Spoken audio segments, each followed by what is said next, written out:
L'Éternel parla à Moïse sur la montagne de Sinaï et dit : Parle aux enfants d'Israël, et tu leur diras : Quand vous serez entrés dans le pays que je vous donne, la terre se reposera. Ce sera un sabbat en l'honneur de l'Éternel. Pendant 6 années, tu ensemenceras ton champ. Pendant 6 années, tu tailleras ta vigne, et tu en recueilleras le produit. Mais la 7e année, ce sera un sabbat, un temps de repos pour la terre, un sabbat en l'honneur de l'Éternel.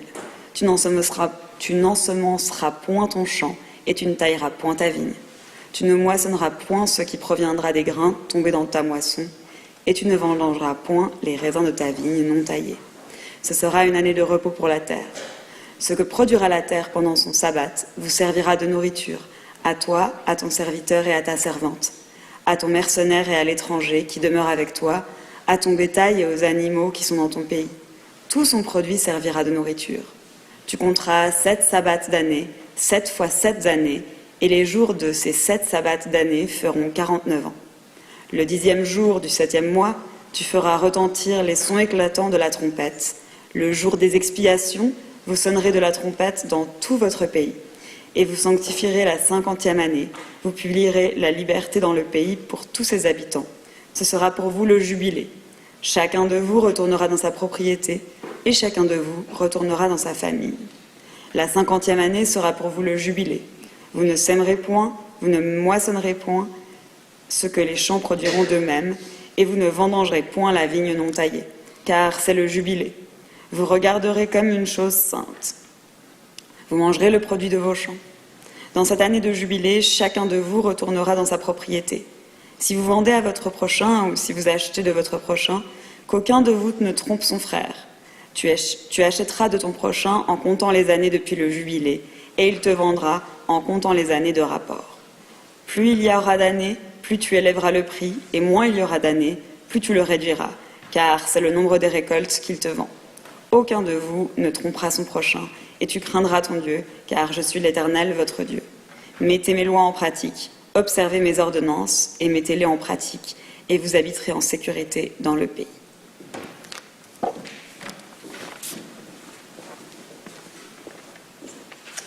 À chaque fois qu'on lit ce passage, ou que je lis ce passage, je me dis quand même, j'aurais dû demander des années sabbatiques au Guild. 7 fois 7, 49. Voilà, peut-être que j'aurai le droit à 6 mois un jour.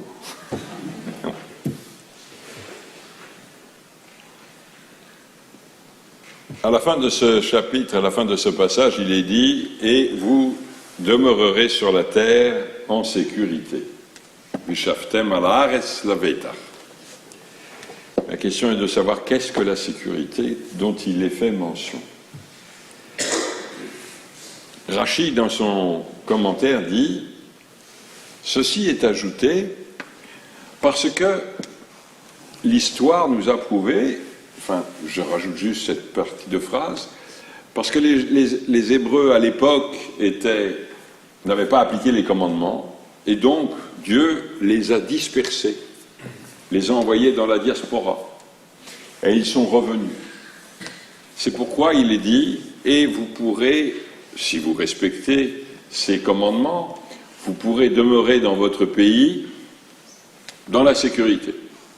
Mais de quelle sécurité s'agit-il? Si on en croit Rachi, il s'agirait d'une sécurité politique en quelque sorte. C'est-à-dire que vous pourrez rester dans le pays en toute sécurité parce que personne ne vous attaquera. Donc c'est une sécurité politique. Mais à ce moment-là, font remarquer certains commentateurs, on aurait dû avoir un autre terme. Beshalom, dans la paix.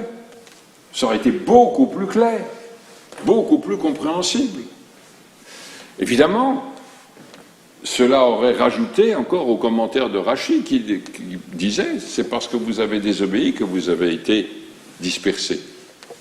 Mais si vous aviez obéi, vous seriez restés en paix. » Alors pourquoi est-il dit la Vétach, dans la sérénité, en sécurité, plutôt que Beshalom, dans la paix? Or, si on regarde les versets précédents, que vous avez certainement écoutés avec beaucoup d'attention, il est question de récolte. de capacité de partager ce que produit la terre. Donc il ne s'agit pas de la sécurité politique, il s'agirait en quelque sorte de la sécurité alimentaire. Si vous respectez ces commandements, eh bien vous vivrez dans une sécurité alimentaire. On peut se poser aujourd'hui la question, avec ce qui risque de se passer compte tenu de la guerre en Ukraine, que va-t-il se passer des récoltes dans ce pays et aussi un petit peu en Russie? Que va-t-il se passer des récoltes de céréales, de tournesol, etc. On ne sait pas. Mais dans le fond, lorsque les commentateurs se sont un peu ont été concernés par ce terme, la vétar, en sécurité, ils ont émis l'idée que s'il y a un certain équilibre dans la société, si on respecte ces années sabbatiques et ces années jubilaires, c'est-à-dire, dans le fond, si l'on accepte de partager, parce que pendant l'année sabbatique, on ne pouvait pas semer, on ne pouvait pas récolter, on ne pouvait pas labourer, on consommait ce que la terre produisait. Et on partageait avec ceux qui n'en avaient pas suffisamment. Donc, il y avait une éducation que l'on pourrait appeler civique, de citoyenneté, de partage avec les autres. Eh bien, si vous apprenez à partager avec les autres ce que la terre donne, c'est-à-dire que si vous arrivez à partager ce que vous pensez être le fruit de votre travail uniquement, mais qui en fait est le fruit de la terre, de ce qu'elle produit, quelquefois beaucoup plus que vous ne pourriez obtenir par vos propres moyens. Cette terre, nous l'aidons à produire, mais elle produit par elle-même, en quelque sorte. Si vous arrivez à partager cela, eh bien vous vivrez en sécurité. C'est ainsi que s'est terminé le passage qui a été lu.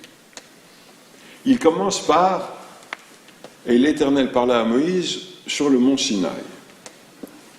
Et les commentateurs disent « Pourquoi est-il dit, est-il important de dire que ce passage-là, ce passage des années sabbatiques et des années jubilaires, ces passages qui nous invitent à partager avec les autres, pourquoi est-il important de dire que cela a été dit à Moïse sur le mont Sinaï ?»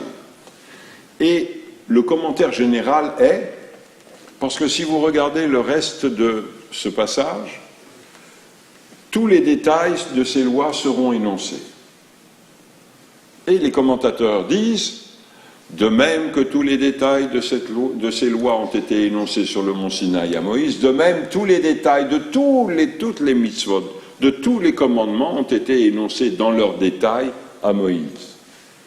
Et que, dans le fond, les rabbins n'ont fait que redécouvrir ou découvrir ce que Moïse savait depuis son séjour sur le mont Sinaï.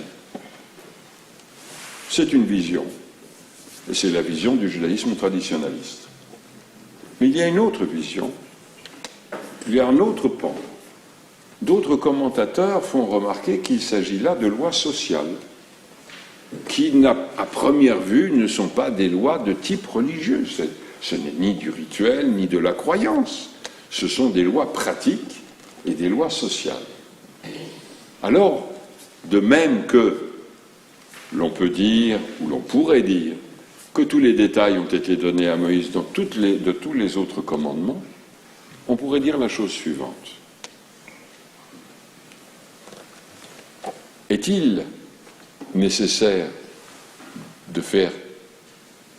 d'ouvrir ce chapitre par « Voici ce que Moïse a entendu au mont Sinaï de la part de la bouche de Dieu ».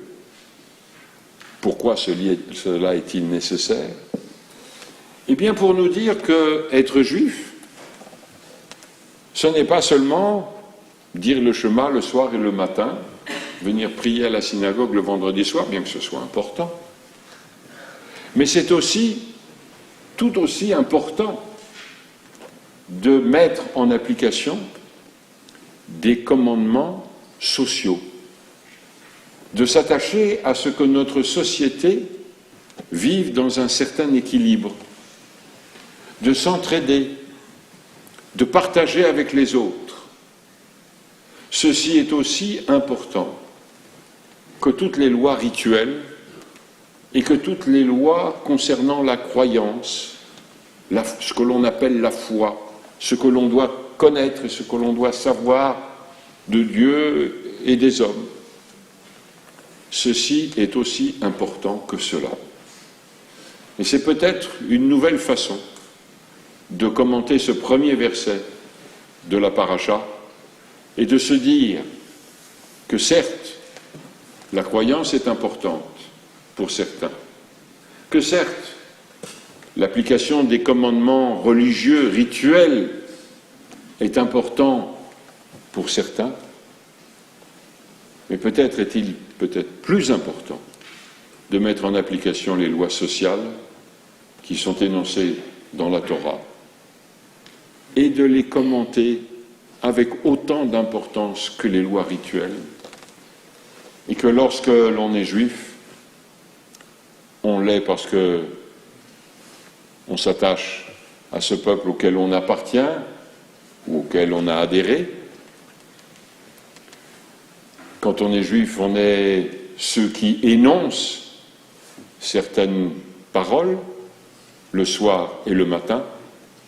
Mais quand on est juif, il est tout aussi important de s'attacher à ce que la société dans laquelle nous vivons soit une société d'échange, d'ouverture et d'égalité.